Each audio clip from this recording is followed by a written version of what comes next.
All right, so today's question comes from Leslie, and Leslie asks, I love posting content on Instagram, but I found it to be pretty laborious.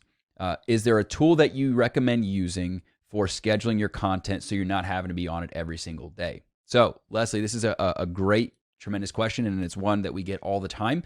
The short answer is yes, and we actually do not recommend any form of content. We actually do not recommend you trying to manually do it every single day. So what I like to do, and a practice that I have, is at the beginning of every month, I'll try to create all of my content for the month, or I'll have a library that we build in a Google Drive folder of content that I can repurpose. So a big mistake that a lot of people make, Instagram included, is they just feel like that their content can only be used once, or if they create a video, they can only use one clip from that video.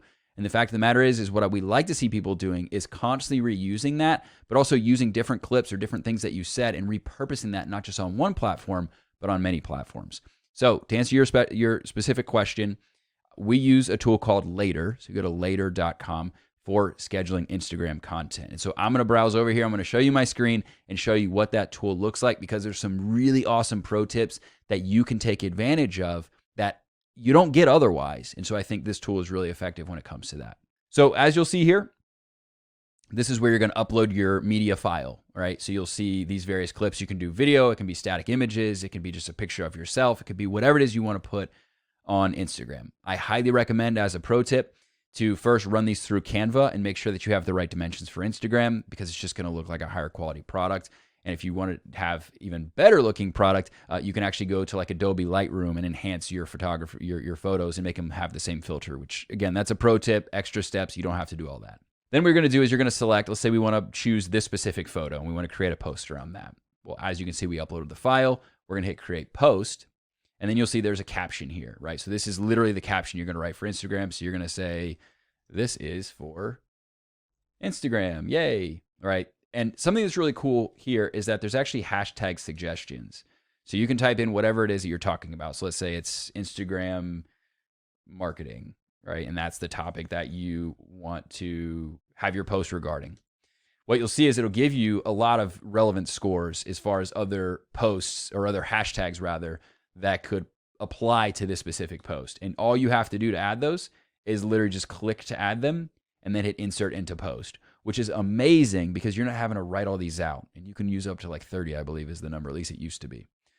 Once you're done, you're going to figure whether you want to do auto publish with a certain time parameter, or you can go to send notification where you're going to post it manually. Now, one thing you're going to have to do with this tool and many others, because of just the way the Instagram platform is it's going to send you a notification regardless to your phone, to where you have to prompt it to go ahead and post to your Instagram. So it's a little bit different from other platforms. Facebook and some of the others, you can just post directly and schedule it out, and it just does what it does. But the last that I was aware of on Instagram was still a process of you having to approve that on the Instagram app and then have it post. But regardless, you're still planning ahead and you're accomplishing most of the work by doing it this way.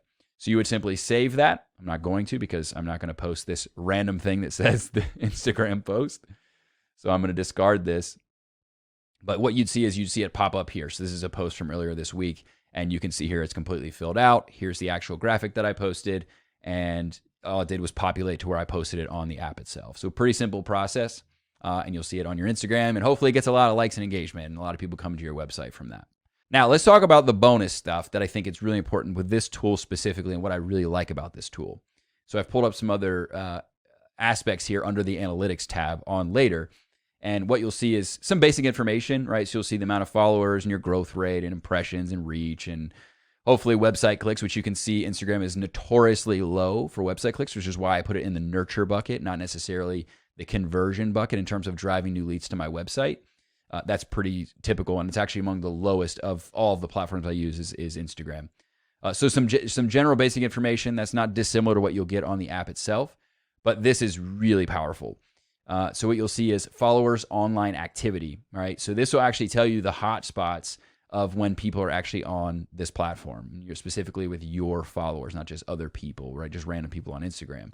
So this is going to tell you the parameters of which, if you're posting at 2 a.m., obviously is probably not a good time. So you're seeing here the hotspot, depending on certain days, is stronger than others. So really important to take note of. There's no sense in posting when people aren't on Instagram, when your followers aren't on Instagram, right? Makes sense. You can also look at the demographic breakdowns. A lot of people make assumptions about these things, the location they're coming from. So really powerful stuff here. Next, you'll see post performance. So obviously you don't want to just keep posting stuff for the sake of posting stuff, which is what we see often. We see people just posting whatever their heart desires, whatever comes to their mind. What we like to see is a strategy, right? So we want to see you referring back to things that you've previously posted. And you can see here, there's a clear winner. It's going to show you the impressions and the reach and the likes and the saves, which is also an important factor here. Now, there's obviously layered on top of other factors, right? There could be the time of the day this was posted. It could be the specific form of content. So maybe what you're finding is videos are resonating more versus static images or pictures. In this particular case, I'm going to have to assume that since it was a picture of me with a quote, maybe that is something to consider and keep in mind. So you want to look for those trends. But this post-performance gives you the ability to do that in addition to other things like engagement percentage rates and things of that nature. So really powerful stuff there. Next, what you'll see is story performance. So really cool. These are some that I just posted. Let's go to some that are more, historically speaking, older. What you'll see, and this is really cool, is you'll actually see the impressions, the reach, and then when they exited, right? So you can go back and watch specific videos, see what completion rates were the highest. So you can see here that 100% of people completed this chain of videos. So maybe I'm dragging things out too long and I'm seeing low percentages and I need to kind of analyze how I'm presenting my material and my stories. That's going to give you that data. So really, really impactful stuff. And then this is interesting too. So this tells me that people went back. So maybe there's something I said or showed here that people wanted to see again. So that's something to keep in mind and to keep and take into consideration.